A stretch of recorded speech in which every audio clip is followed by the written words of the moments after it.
My name is Clara Jensen, and the night my sister announced her engagement, my father asked me not to come. He stood at the kitchen sink, like a judge behind a bench, drying a glass that didn't need drying, and said the words as if they were a kindness. It's not personal, Clara. They're different people. Old money. We don't want to make the wrong impression. I smiled because crying would have given him proof. I told him I had papers to grade anyway. I told him it was fine. When he hugged me, I held my breath so he wouldn't feel how hard my heart was pounding. While they dressed for the Harlow Grand, I stayed home with the porch light off and watched the live stream on my laptop. My sister glowed under chandeliers I could almost hear. The camera swept over champagne towers, sequined dresses, the groom's mother in a gown that looked like winter had agreed to sparkle for one night. Every time the crowd laughed, the sound bled through my speakers and into the quiet of my living room. Mom texted me a photo of Victoria and Dad, his tie. Perfect. Her smile practiced. Wish you were here, she wrote, then followed with, Your father thinks it's best. I typed, I'm proud of her, and deleted it. I typed, okay, and sent that instead. A student's essay lay open beside me. An argument about who deserves opportunity and who gets it by accident of birth. I circled a sentence and whispered, good point to no one. When the stream cut to a wide shot of the ballroom, I paused it. I studied the room like a blueprint, traced the aisles with my finger, imagined the path from the back door to the stage. If they didn't want me in that world, fine. I would stop asking to be let in. I would build the door myself and decide who walks through it. The morning after the announcement, my phone buzzed non-stop with messages from relatives, pictures of diamond rings, champagne glasses, and captions like, so proud of our girl. None of them meant me. At school, I erased the whiteboard in silence while my students packed their bags. One of them, Emily, left a note on my desk. You make hard things look easy. I smiled faintly. If only she knew how wrong she was. That afternoon, I stopped by my parents' house. The smell of hairspray and roasted chicken hung in the air. Boxes of designer shoes lined the hallway, and a florist was arranging lilies by the stairs. My sister Lauren twirled in front of the mirror, her engagement ring catching every light like a weapon. Clara, she said I didn't think you'd come. It's kind of a busy day. I noticed. I nodded toward the chaos. She smirked. Don't take it the wrong way, but Dad thought it might be better if you didn't come tonight. The Harlows are, well, they're a certain kind of people. Rich, polished, she corrected, though her tone carried a shadow of apology. It's not personal. It was always personal. Dad appeared from the kitchen, wiping his hands on a towel. Clara, your mother packed you some leftovers. I don't want you to feel left out. Left out, as if that was a favor. I took the bag, thanked them, and stepped outside. The sky over Seattle was painted in winter gray, the kind that pressed on your lungs. Across the street, a limousine idled its headlights, slicing through the drizzle. I imagined them stepping into it later, dressed in velvet and pearls, driving away from everything plain. When I got home, I set the bag on the counter and threw it straight into the trash. The quiet felt heavier than usual, as if the house itself was embarrassed for me. I poured a glass of wine, opened my laptop, and scrolled through the school's grant board. A small link caught my eye. National Education Innovation Summit submissions open. I clicked it without thinking. The form asked for a project proposal. I stared at the blinking cursor for a long time before typing EduLink, connecting underfunded schools with private mentorship programs. For the first time that day, something inside me steadied. Let them have their chandeliers. I'd find my light somewhere else. 2 weeks later, I found myself in a glass-walled conference hall downtown, clutching a folder that looked far too thin for the weight it carried. The National Education Innovation Summit was the kind of event where people wore ambition like perfume-thick, expensive, and impossible to ignore. I told myself I was there just to listen, but I had submitted my EduLink proposal the night I found the invitation. Somehow it got shortlisted. My name was printed on a placard under the words Independent Educator. Everyone else's title came with initials PhD, EDD, MBA. Mine stood alone. During the coffee break, I found a quiet corner and pretended to check emails. That's when a man in a navy suit stopped near my table. You're Clara Jensen, right, EduLink? I looked up, startled. He smiled easily. Not the kind of smile people use to sell things, but the kind that said he'd already decided you were worth listening to. I'm Evan Harlow. My foundation helped sponsor the summit. The name hit me like a static shock. Harlow. I remembered it from the engagement live stream, from every introduction speech my father had bragged about, but I never got to attend. But he didn't seem to recognize mine. Yes, I said, steadying my tone. That's me. He gestured toward the seats near the main stage. Your project linking public schools with private mentorship. I read your outline this morning. It's the first proposal that doesn't sound like charity. It sounds like strategy. That line stayed with me. Strategy. No one had ever used that word for something I built. We talked through the rest of the break about broken school systems, mentorship gaps, and how small victories are the real infrastructure of change.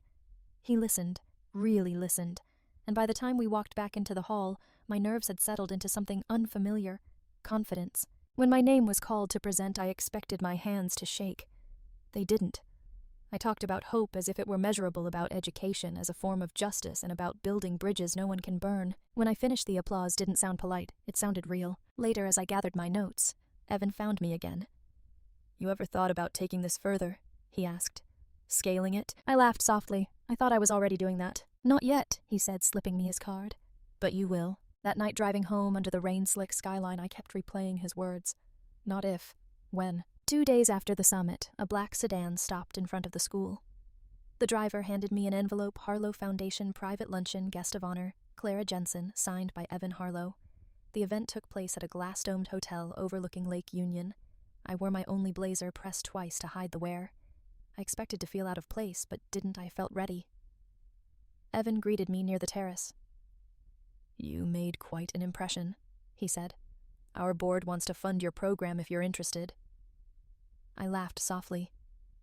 "Interested, yes, but I'm not sure I'm the right fit." "You are," he said without hesitation.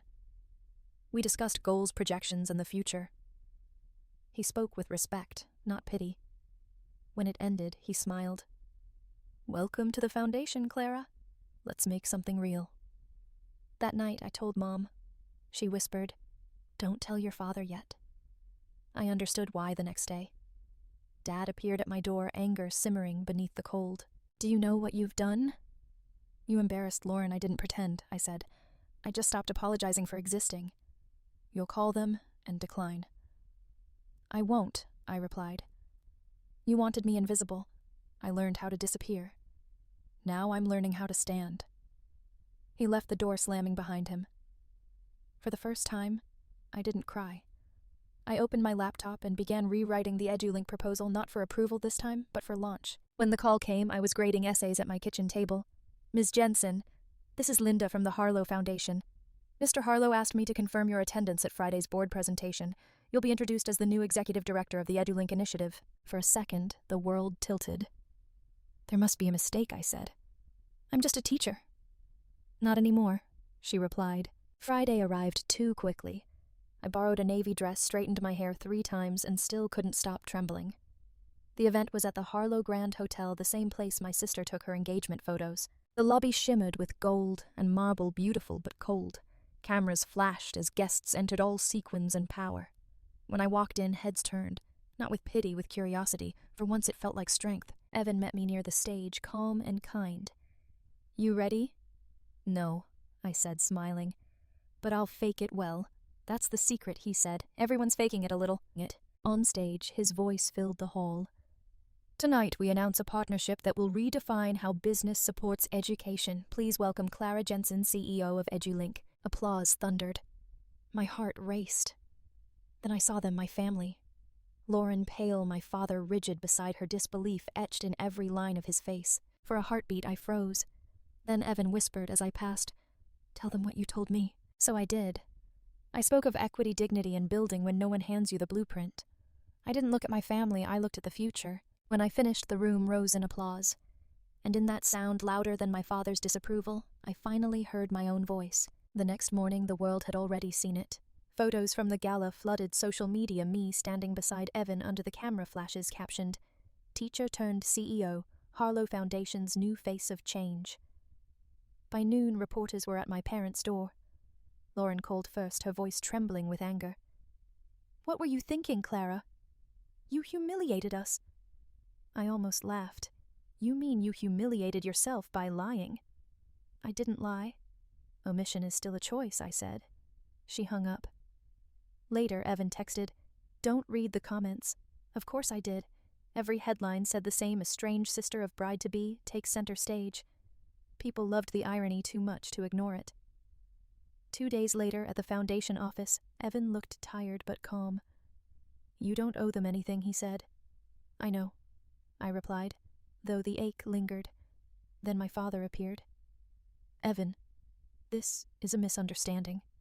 My daughter." "Which one?" Evan interrupted. Dad flushed. "Clara should have spoken to us first." "You never wanted me to speak," I said quietly. Evan stood, voice steady. "Mr. Jensen, Clara's leadership is why this partnership exists. You should start seeing her for who she is." Dad left without another word. The soft click of the door felt final. Evan turned to me. "You okay?" "It doesn't feel like victory," I said. "Just quiet." He smiled. "That's what real victories sound like." That night I opened Mom's old sewing box. Inside was a note she'd written years ago. "You don't need the world to see you. Just make sure the right people do." For the first time, I believed her. I set the note beside my laptop and whispered, "I think they see me now." A week later, the storm began to quiet, but the silence that followed felt heavier than noise. The media had moved on. The internet had found a new scandal. And yet I could still feel the echo of every headline in the way people looked at me, half awe, half curiosity, like they weren't sure whether to congratulate or fear me. The board at the Harlow Foundation had approved the first round of funding $20 million to expand EduLink across 3 states. Evan called it the beginning. I called it a reckoning. When the press release went public, my inbox flooded with messages, old colleagues, students, even strangers. One email stopped me cold. It was from Lauren. "You won, Clara. I hope you're happy." For a long time, I stared at that single line. There was no malice, just exhaustion. I typed a reply, then deleted it. Some wars don't need both sides to admit defeat. That weekend, Mom asked to meet me for coffee. She looked older, softer somehow, as if the truth had finally worn through the layers of denial. "He won't admit it," she said quietly, stirring her cup. "But your father's proud. He just doesn't know how to say it." "I don't need him to," I said. "I just needed him to stop pretending I didn't exist." She reached across the table and took my hand.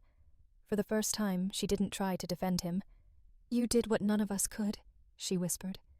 "You broke the curse." Back at the office, Evan stood by the window overlooking the city. "You ever think about what's next?" he asked. I smiled. "Always." He nodded. "Good. Because the best revenge isn't the headline, it's the legacy." Outside, the skyline shimmered in the dusk, glass and steel catching the last of the sun. Somewhere in that maze of light was my father's house, my sister's apartment, all the ghosts I'd spent my life trying to outrun. But tonight they didn't feel like chains. They felt like distance proof of how far I'd come. When I left the building, a group of students from one of EduLink's pilot schools stood near the curb, laughing, holding signs that read, "Thank you, Ms. Jensen." I didn't know any of them, but one girl waved like we'd met before. Maybe in some way we had. As I walked past, one of them called out, "How does it feel to be the boss?" I stopped, smiled, and said, "Feels like I finally got invited to the right party." Then I kept walking steady, certain free. A year later, I stood on the balcony of EduLink's new headquarters, the city stretching below like a map I'd finally learned to read. The building wasn't the tallest, but it didn't need to be. It stood for something greater, proof that legacy isn't inherited, it's built. The launch ceremony was over. The reporters gone, lights fading. Evan had offered me a ride home, but I wanted to stay to hear the quiet that follows fulfillment. Far off, I could see the glow of my father's neighborhood. We hadn't spoken since that day in Evan's office, but Mom told me he kept a framed article in his study, teacher-turned-CEO. He'd never say it, but silence can sound a lot like pride. Lauren moved away recently, working at a nonprofit. Last week she sent a short message. "I think I get it now. That was enough." I looked at the plaque on my desk, Clara Jensen, founder and CEO, EduLink Initiative. My thumb traced the letters as I thought of the girl who once watched from the shadows, believing invisibility was punishment. She hadn't known it was preparation, the quiet space where roots form before bloom. Evan once said, "The best revenge isn't loud. It's lasting." Standing beneath the city's fading lights, I finally understood. Revenge isn't about hurting them, it's about becoming whole enough that they can't rewrite your story. The wind rose, carrying the scent of rain and possibility. I smiled. "They said I wasn't good enough for their world," I whispered. "But I built my own, and it's still growing."